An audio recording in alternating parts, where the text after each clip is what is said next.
Përshëndetje të nderuar miqtë e mi. Po takohemi bashkarisht për të ndarë një rrëfim të radhës. Rrëfimi që do të ndaj sonte nuk është një rrëfim i thjeshtë. Janë lotët, është plaga e një gruaje e cila po përjeton tmerrin nga bashkëshorti i saj.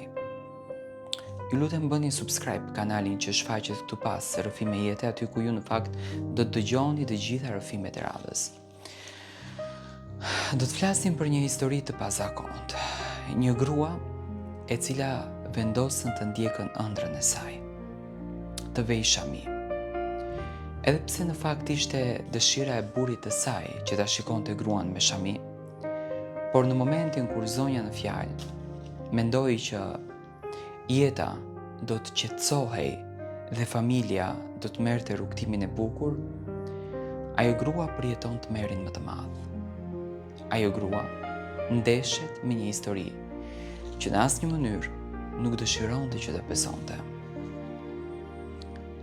Përshëndetje i dashur Tiranë. Sa të vështirë e kam unë që po shkruaj këtë rrëfim. Vi nga qyteti i Gostivarit. Jetojmë në Zvicër për shumë vite. Në fillim kur u martova, isha një grua shumë e lumtur, sepse besoja që martesa do të më ndriçon shpirtin. Dhe bashkëshorti im do të më trajtonte pikërisht siç më trajtonte babai im, që më trajtonte në fakt si një princeshë. Vitet e para në Zvicër ishin të bukura. Unë i quaj vitet e arta. Vitet ku unë beta shtatzën për herë të parë. Edhe në jetë, sollëm djalin ton të madh. Djalin që na ndriçoi jetën. E djalin që na e gëzoi shpirtin. Isha nëna më e lumtur në botë. Dhe njëkohësisht isha gruaja më me fat, që kisha fatin të kisha një bashkëshort, siç ishte bashkëshorti im.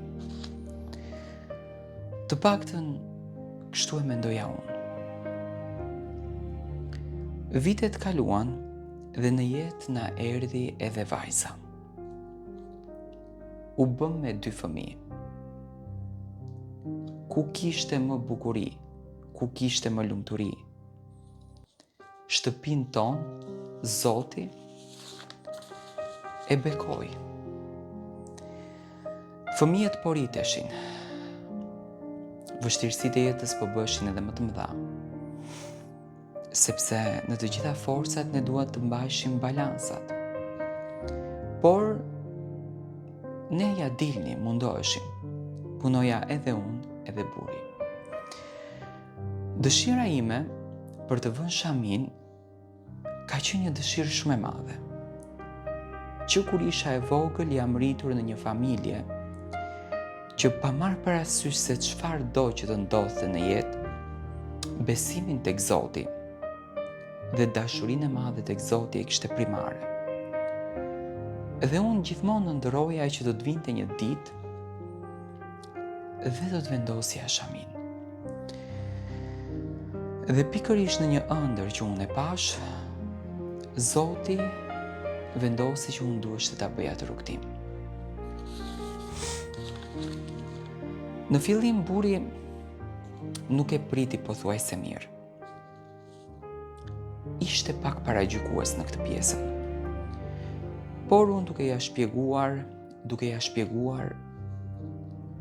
mendova që e binda dhe zemra e tij tha po, mund ta vazhdosh këtë rrugtim. Mund ta vesh ti shamin. Edhe pse në thelb shamia është shpirtërore, nuk ka nevojë pse. Bashkëshorti ose dikush tjetër të vendos për lumturinë time. Por unë e bëra. E vura shamin dhe ishte dita më e bukur e jetës time. E mbaj mend babain tim, i shkreti sa u gëzua. U ndje krenar. Kishte rritur një vajzë të bekuar, një vajzë e cila e dashuronte Zotin, e dashuronte realitetin.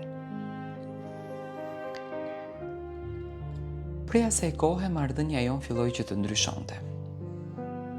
Buri im më shikonte ndryshe, shpeshherë më fliste në makinë. Më thonte që nuk duhesh të ta bësh këtë vendim. Nuk është e bukur. Ti nuk jeton në vendlindje, ti jeton në Zvicër. Në Zvicër do paragjykohesh. Në Zvicër do të shohin ndryshe. Dhe marrëdhënia jon filloi që të ketë probleme. Filloi që të kriset. Nuk doja ta besoj arsyen se pse ndodhte kjo gjë. Por fatkeqësisht ndodhte. Buri im që dikur vinte në shtëpi në një orë të konsiderueshme, harroi që kishte 2 fëmijë. Harroi që kishte një familje dhe rinte tërë natën në rrugëve. Financat tona filluan të bien. Dhe nga telefoni i tij zbulova që zemrën ja kishte marrë një vajzë nga Shqipëria, e cila punonte në një klub nate në Zvicër. Kur i kam lexuar mesazhet, jam tmerruar. Mesazhe dashurie, ofendime ndaj meje, një grua e pacip, një plagë, degradime kundër drejt imazhit tim, që nuk doja ta besoja që njeriu i cili fshiheshte pas atyre bisedave ishte buri im. Që atë ditë jam e vrarë në shpirt. Ka që njeriu që ja besova komplet rinin time. Ka që njeriu që i besova jetën time. Njeriu për të cilin shkatrova edhe shëndetin tim që të siguronin pasurinë. Dhe pikërisht ky njeri thurte plane për të ndërtuar jetë të lumtur me një femër tjetër. Një femër që nuk i ka dhuruar as fëmijë, një femër që nuk i ka dhuruar as dashuri, dhe një femër që nuk po e bën as pak të lumtur. Jeton në ëndra të reme. Edhe tani që po shkruaj këtë letër, ora pothuajse po shkon 3, buri im nuk është akoma në shtëpi. Dhe kjo gjë më dhëm shumë. Jam në siklet të madh dhe dua të marr mendimin tuaj.